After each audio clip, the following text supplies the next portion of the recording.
नमस्कार दोस्तों, कुछ दिनों से सोनू निगम जी जो हैं वो कैंपेन चला रहे हैं टी सीरीज और भूषण कुमार जी के प्रति।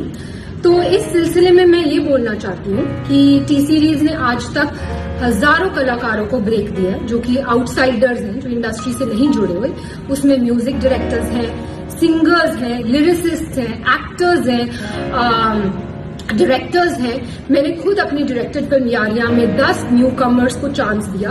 उसमें से 4 लोग, नेहा कक्कड़, रकुलप्रीत सिंह, हिमांश कोहली और कंपोजर आर को आज बड़े हो चुके हैं। और सोनू निगम जी से मैं ये पूछना चाहूंगी कि वो बोल रहे हैं कि इंडस्ट्री में टैलेंट को सही दिशा नहीं मिलती। तो सोनू जी, आप तो लेजेंड है, आप तो बहुत बड़े कलाकार है। आपने आज तक कितने लोगों को चांस दिया है? आप तो बहुत बड़े लेजेंड है, आप तो कहीं से भी लोग, आपके पास तो कितने लोग आते होंगे कि सोनू जी हमारी मदद कर दीजिए, मेरे बेटे की मदद कर दीजिए, मेरी बच्ची की मदद कर दीजिए, हमें मिलवा दीजिए टी सीरीज में, हमें चांस दिलवा दीजिए। आप तो आज तक टी सीरीज में नहीं आए कि इसको चांस दे दो, इसको मैं, ये बहुत बड़ा टैलेंट है, इसको आप चांस दीजिए। आपने तो कभी किसी को चांस दिलवाने की बात नहीं की। आपने ना ही कोई टैलेंट आज तक इंडस्ट्री में इंट्रोड्यूस किया। तो एक बात मैं आपको बता दूं सोनू निगम जी कि सोशल मीडिया पे कैमरे के पीछे छुप के बोलना बहुत आसान है, पर आपने खुद ग्राउंड लेवल पे कितने टैलेंट को आगे बढ़ाया? किसी को भी नहीं। अपने सिवा, अपने आप को छोड़ के आपने किसी भी टैलेंट को इंडस्ट्री में चांस नहीं दिया।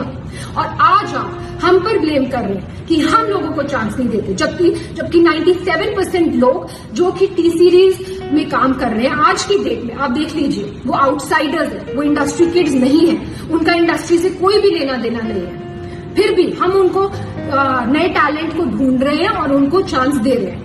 दूसरी बात जो आपने बोली अपने वीडियो में, वो आपने ये बोली कि भूषण जी आपके पास आए और उन्होंने आपसे कहा कि भाई प्लीज मुझे बाला साहब ठाकरे से मिलवा दीजिए, प्लीज मुझे स्मिता ठाकरे से मिलवा दीजिए, प्लीज मुझे सहारा श्री से मिलवा दीजिए।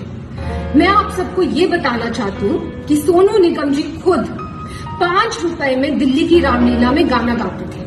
वहां से इनको स्पॉट किया गुलशन कुमार जी ने।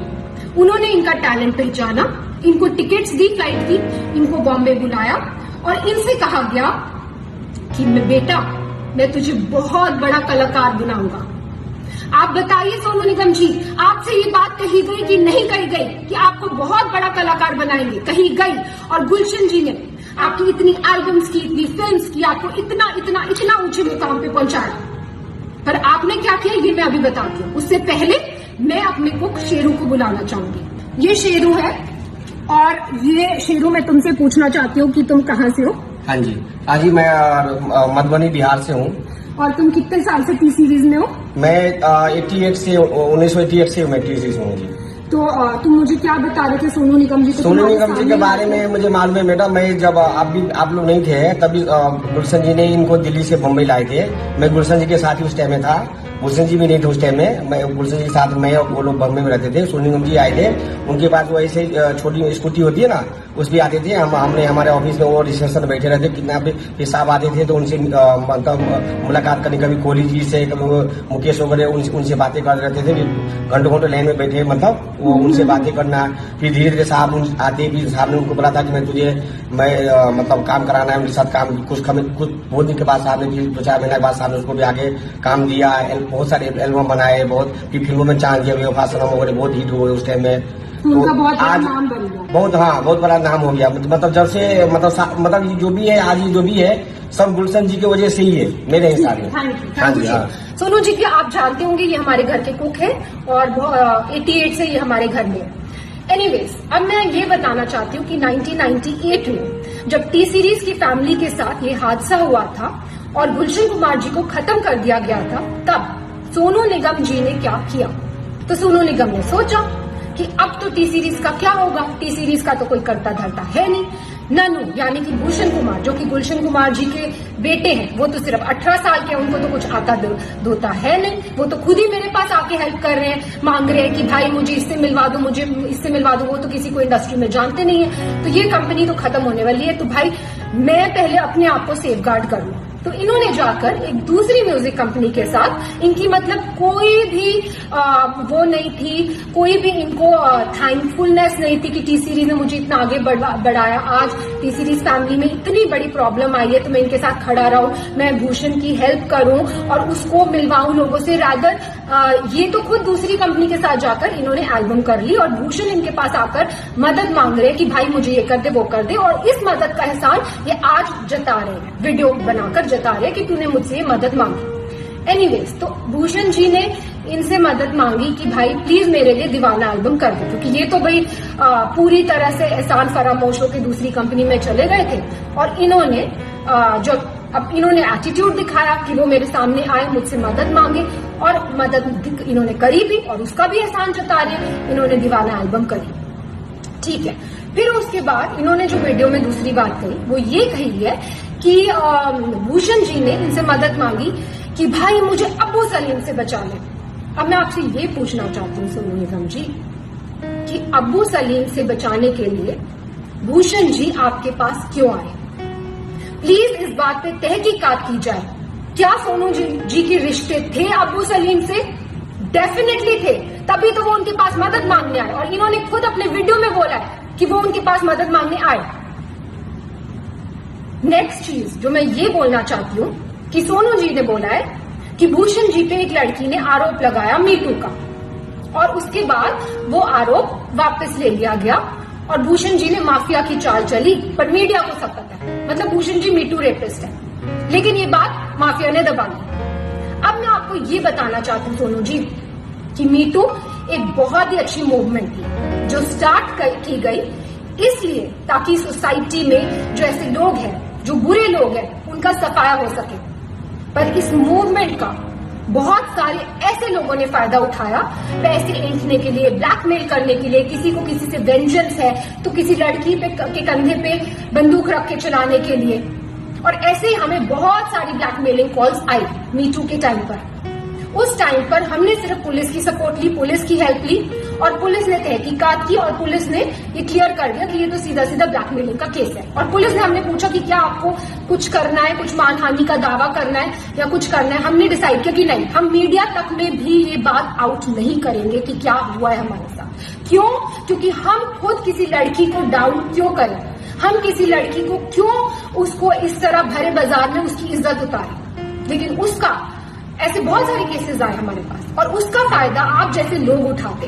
और कई लड़कियों ने एडमिट भी किया कि कई लोगों ने जो सच्चे दुश्मन है इंडस्ट्री में, उन्होंने वो पीछे थे इस मिली भगत के, लेकिन देखिए आप आज भी इसका फायदा उठा रहे। मैं पूछना चाहती हूँ सोनू निगम जी, क्या है मीटू मूवमेंट? मैं लगा दूं आप पे मीटू, तो मैं लगा दूं आप पे मीटू, बोल दो आप मीटू रेपिस्ट है, हो जाएंगे आप मीटू रेपिस्ट। तो प्लीज सोच समझ के वीडियो बनाया कीजिए, क्योंकि आपने धमकाया वीडियो में कि आप उस लड़की का वीडियो आउट कर देंगे। बेशक कीजिए, पर नेक्स्ट टाइम कोई भी वीडियो आउट करना हो, याद रखिए प्रूफ के साथ कीजिए। बिना प्रूफ के मीटू मूवमेंट का कोई मतलब ही नहीं है।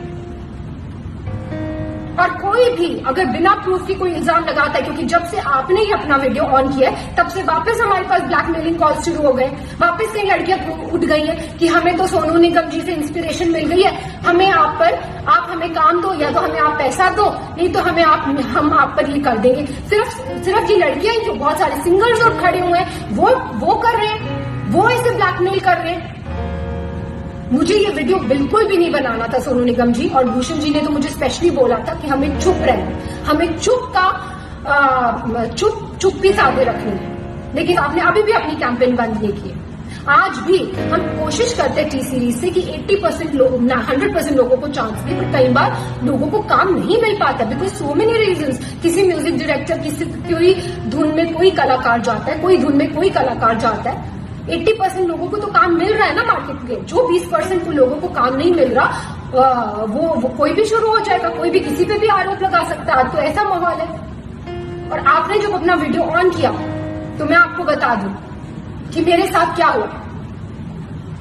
मेरे हस्बैंड के against death threats, social media पे डेथ थ्रेट्स, मेरे लिए रेप थ्रेट्स, और मेरे बच्चे के लिए थ्रेट्स। मैं क्यों सहूं ये सब? मैं क्यों सहूं अपने बच्चे के लिए थ्रेट्स? और अभी भी आपकी कैंपेन बंद नहीं हुई है, अभी भी आपकी कैंपेन जारी है। आप इतने सारे सिंगर्स को अभी भी इकट्ठा कर रहे हैं और उनको एक गठबंधन बना रहे हैं और उनको बहका कर जिनको काम नहीं मिल रहा फॉर वट एवर रीजन, उनको काम इस बात में लगा रहे हैं, इस पब्लिसिटी लेने के ये मुद्दे में लगा रहे हैं कि उनके आपके साथ मिल जाए और टी सीरीज को हम कैसे खत्म कर दें, भूषण कुमार को हम कैसे खत्म कर दें। एक बात मैं आपसे कहना चाहूंगी सोनू निगम जी, आप किस टाइप की हैं ये तो आपकी बीवी ने क्लियर कर दिया था। उन्होंने खुद आप पे, आपको याद है, आपकी बीवी ने खुद आप पे इल्जाम लगाए हैं। प्लीज याद कीजिए उन इल्जामों को, आपने पब्लिकली जो आपकी बीवी ने आप पे इल्जाम लगाए थे और फिर आप दूसरों पे इल्जाम लगाइए। और मैं बिल्कुल, जैसे कि मैंने कहा, मैं बिल्कुल इस हक में नहीं थी कि मैं ये वीडियो बनाऊं, लेकिन इतनी मैं कश्मकश में हूं, क्या करूं, बनाऊं ना बनाऊं, ये सच्चाई लाऊं कि नहीं लाऊं। फिर मुझे फाइनली गीता से मुझे मेरा आंसर मिला। गीता में जब अर्जुन भगवान कृष्ण से पूछते हैं कि मुझे ये युद्ध नहीं लड़ना है, ये युद्ध लड़के किसका फायदा होगा, तो भगवान कृष्ण अर्जुन को समझाते हैं कि एक योद्धा के लिए धर्म से बढ़कर युद्ध लड़ने के अलावा और कोई बड़ी चीज नहीं है। अगर तुम युद्ध नहीं लड़ोगे तो तुम अपना यश गवाओगे, तुम्हारा अपयश होगा, संसार में लोग तुम्हारे अपयश की चर्चा करेंगे और तुम्हारे दुश्मन हर तरह के कटु वचन बोलकर तुम्हारा वर्णन करेंगे। और वही हो रहा है, सब लोग कटु वचन बोल रहे हैं, सारी दुनिया। जैसे कि मैंने बोला, मुझे रेप थ्रेट्स आ रहे। तो मैं ये कहना चाहूंगी कि जितने भी आप सिंगर्स को, म्यूजिक डायरेक्टर्स को, जिनके पास आज कोई काम नहीं है, उनको आप भड़का रहे हैं, उनको भड़काना बंद कीजिए, क्योंकि अदरवाइज रणभूमि ओपन है। किसी को भी पब्लिसिटी के लिए इस रणभूमि में आना है, युद्ध ऑन है।